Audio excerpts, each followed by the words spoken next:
Today is January 26, 2022. This is video number 10. Today I'm going to talk about pastoral counseling. I've mentioned in previous videos that one of my many hats, one of my many trades, is as a pastoral counselor. I began that journey as a chaplain, and those two things are a little different. I'm going to talk about that difference.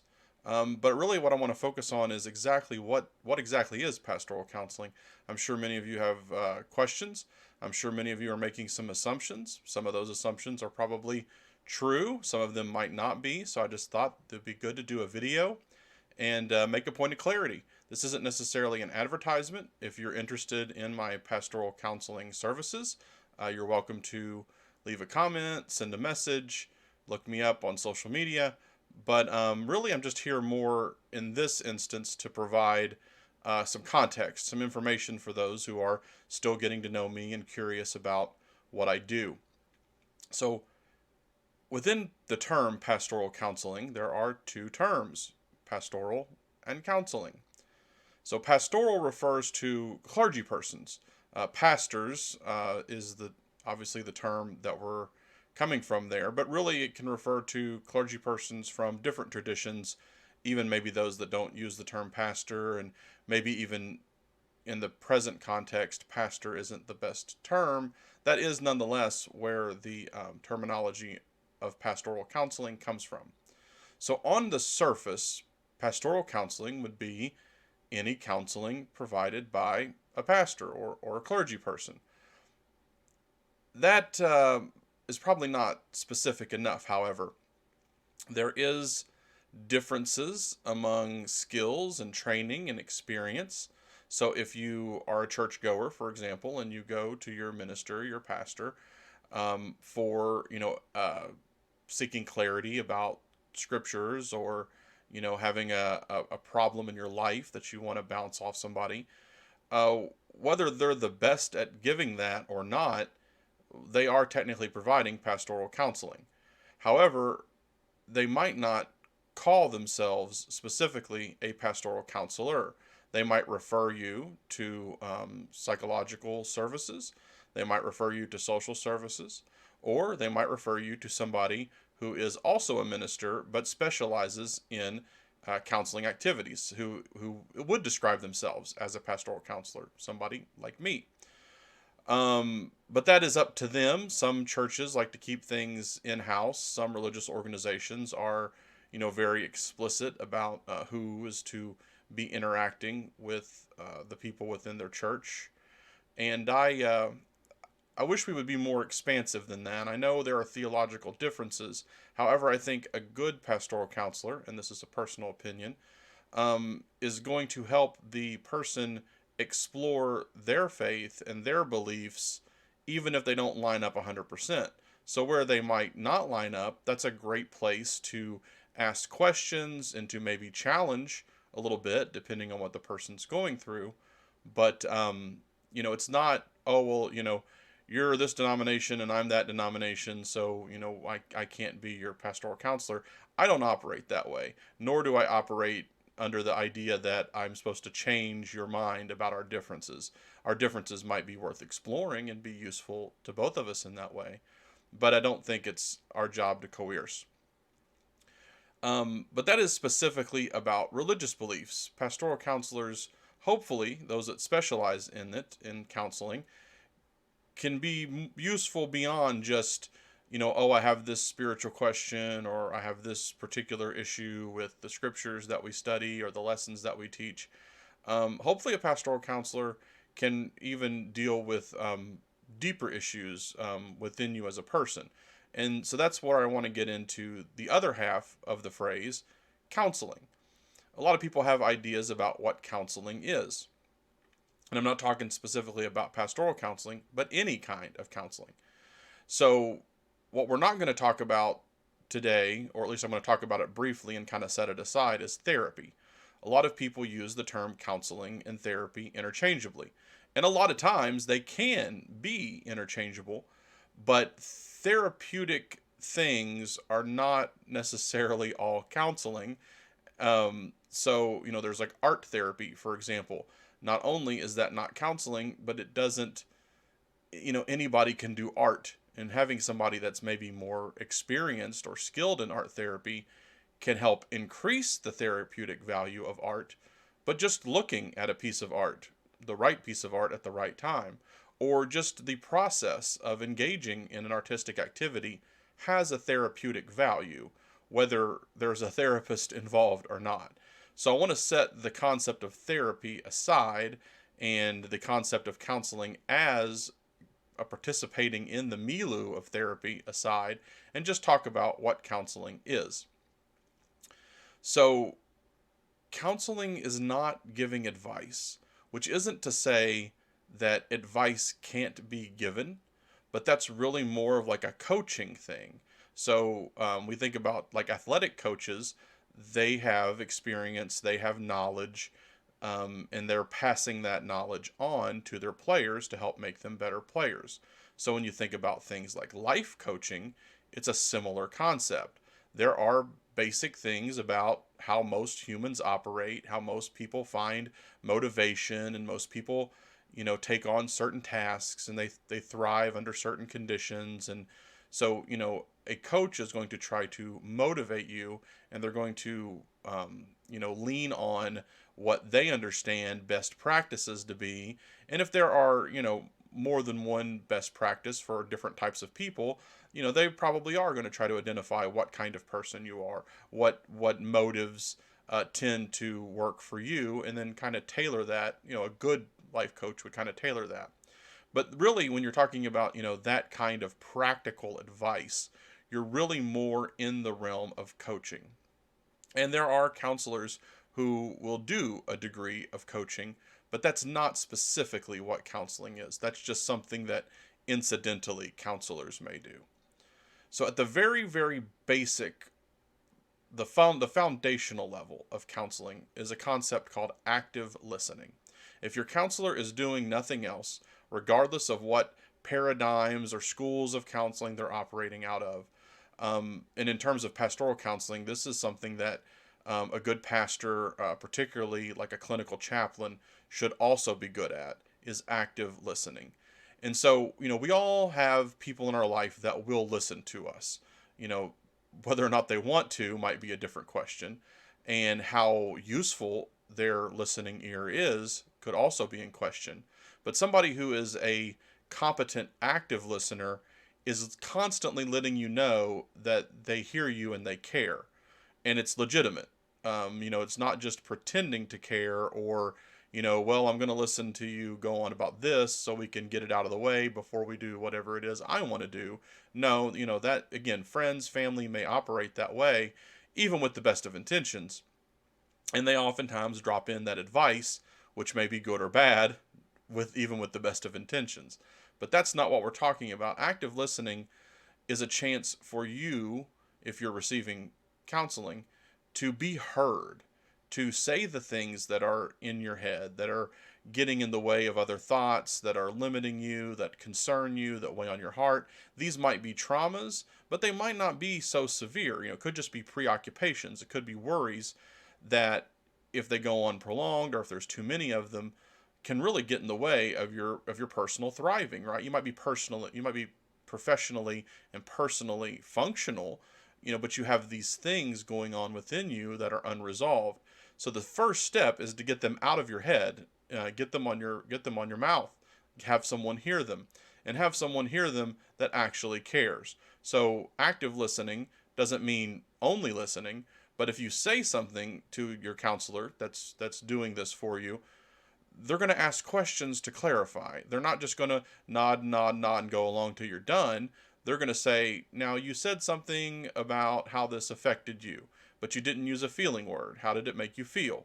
Or I heard you use this feeling word, like say sad, for example, but sad can be vague. How did it make you sad? What about it made you sad? When did you notice that this made you sad? And then it allows you to continue to speak on the topic. So the emphasis is on you sorting out your own thoughts by sharing them with someone who actually cares, who's actually interested, and is going to help you clarify for yourself. Now, back to this kind of thing about giving advice. this is where you can find your own answers. I can't even begin to tell you the number of times that someone has started sharing about themselves, about something they're going through or something they're worried about. And then I'm just asking them questions. I'm hearing them out. I'm making them feel heard because I'm asking questions that, show that I'm curious, that show that I'm interested. And as they start answering these questions, suddenly they start having new thoughts. They start thinking about their own situation in new ways. And they often arrive at their own answers. I mean, that's probably the majority of my experience, is just listening to someone in a way that helps them tackle their own problems, their own concerns. So that's active listening. And at a bare minimum, that's what any counselor, pastoral counselor, somebody coming from psychology, somebody coming from social work, anybody who's claiming to be a counselor needs to have that active listening component. Now, you'll find people operating professionally as counselors who aren't great active listeners. They might do other things well.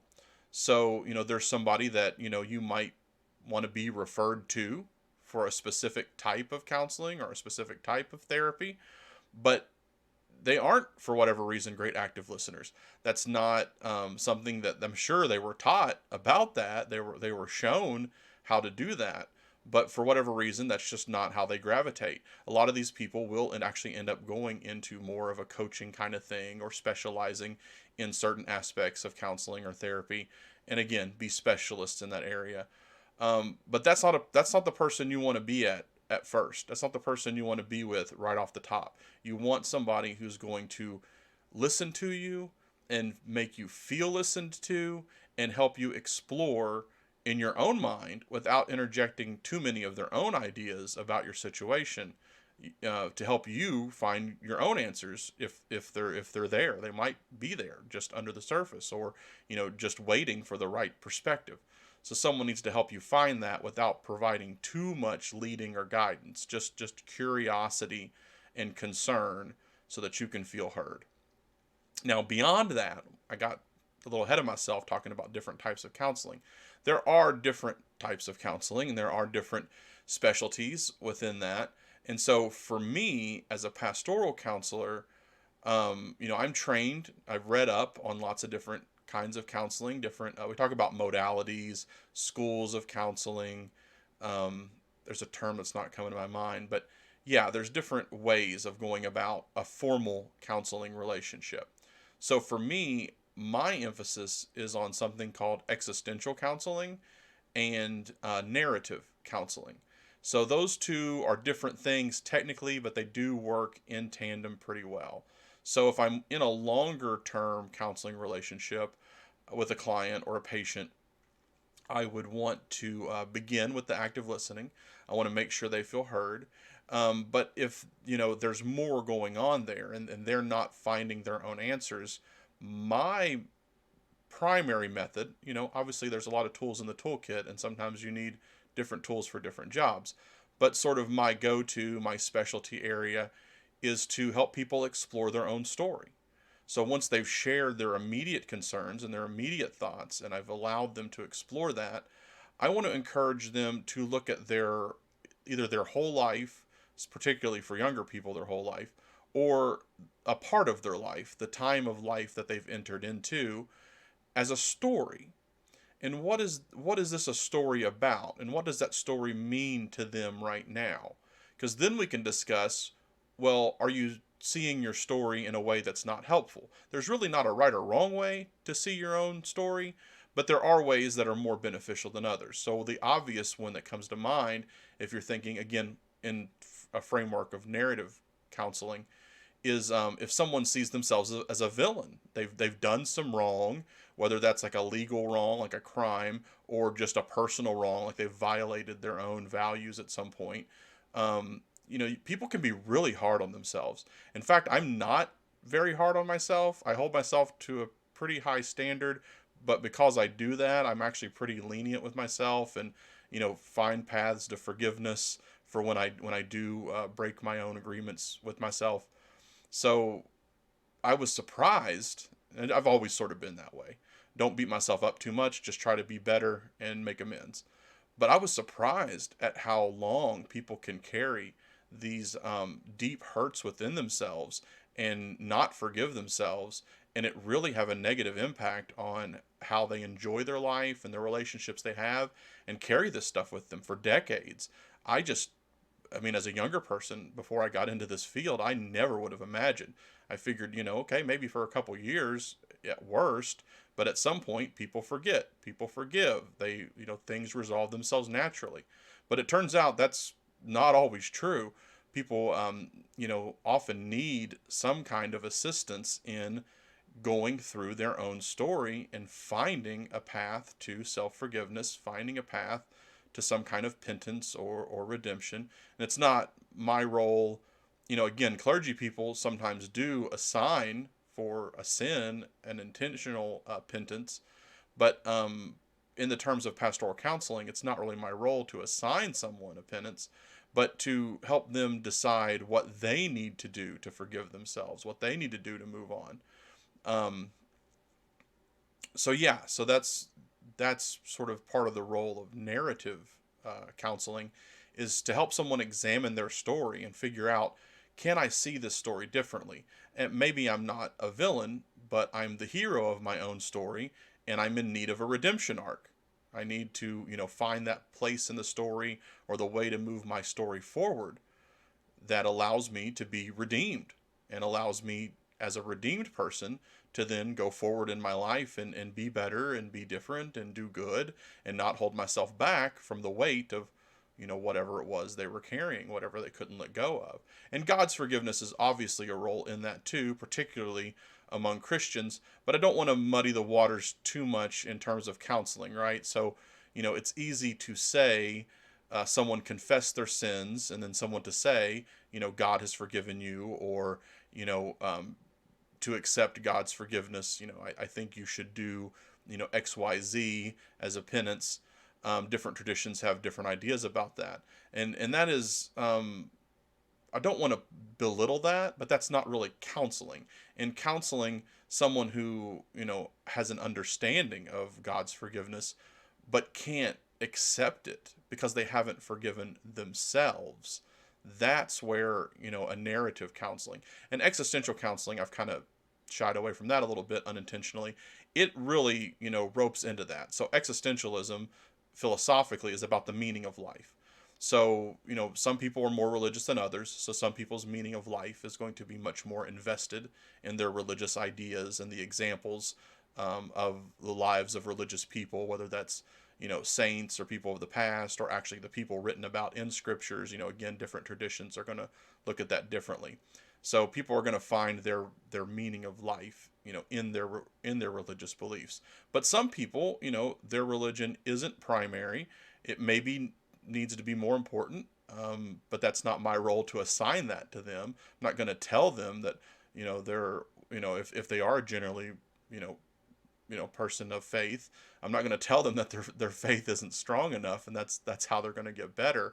I'm going to help them find out what does provide their life meaning. And if they're maybe leaning on things that aren't healthy for meaning, I'm going to encourage them to explore what else might provide them with a more meaningful life and invest their life with meaning. And of course, I'm going to put their religion up there as a potentially strong candidate for finding the meaning of life. But maybe they find it more in their family. Maybe they find it, as being a father or a mother or a brother. Especially with people when they get older and their parents are no longer in the picture, those sibling relationships can become much more not strong. They can become more strong, but they can become much more essential when there aren't parental figures to hold the family together. So, people can find their meaning, the meaning of life in all kinds of places. Some people, it's their contributions to society. And none of those things run antithetical to Christian faith, right?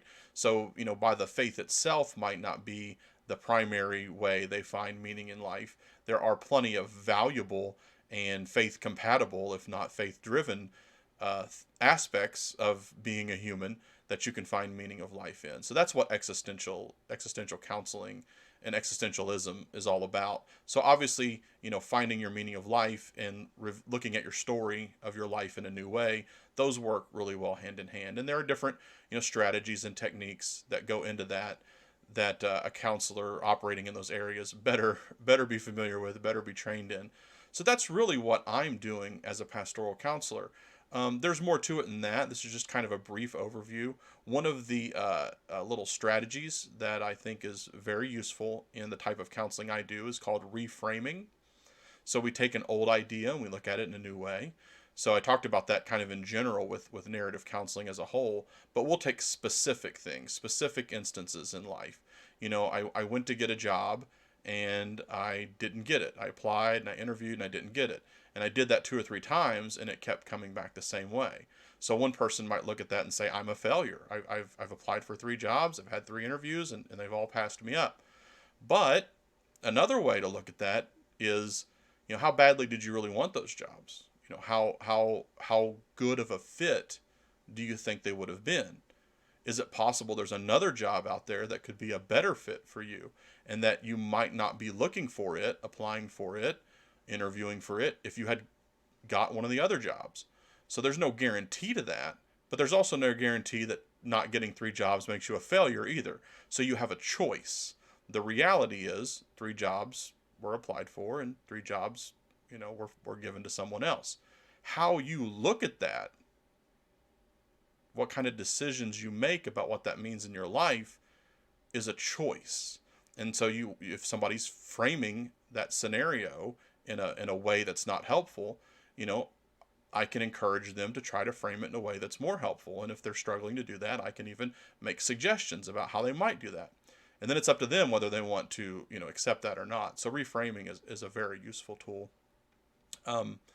So again, there are other things I do in counseling. I can't get into all of it in one video. Obviously, these are lectures, but that could be given by people, again, much more proficient than me. I just kind of wanted to give everybody an overview of what I do in pastoral counseling. And again, more is just a way to get to know, like, who is this guy that I'm listening to on YouTube? What's he all about? So I can talk about other things I do, because again, I'm a man of many hats in other videos. I know some of you have asked, interest in, like, my trading strategies as far as, working in stocks, and I'm glad to go over that. I want to be careful. I'm not a financial advisor. I'm not like rated by the SEC or anything like that. So I don't want to overstep. But yeah, I've had personal success with that and meets my needs, and that allows me to do my pastoral counseling work for free. So I'm not going to say I'll always be able to do it for free, but I have since leaving chaplaincy with the VA. Been able to provide my counseling services free of charge, and that's great. I mean, some people have made small donations, and that's great too. I'm always glad to receive those. Again, to help me, be able to continue to offer the services for free for those that can donate, or for those that do donate. Obviously they're not paying as much as they would, well, I don't want to get into all that. I'm just going to say that I'm glad to be able to do all the things that I do, participate in my human experience and the human experience of others. And I'm hoping that, eventually as I build this YouTube channel, it will be a new way for me to participate in the human experience.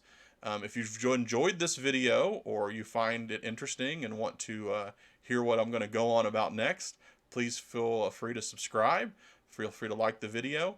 And if you didn't understand something, or if I wasn't clear, because I do these videos without any kind of script, it's all extemporaneous.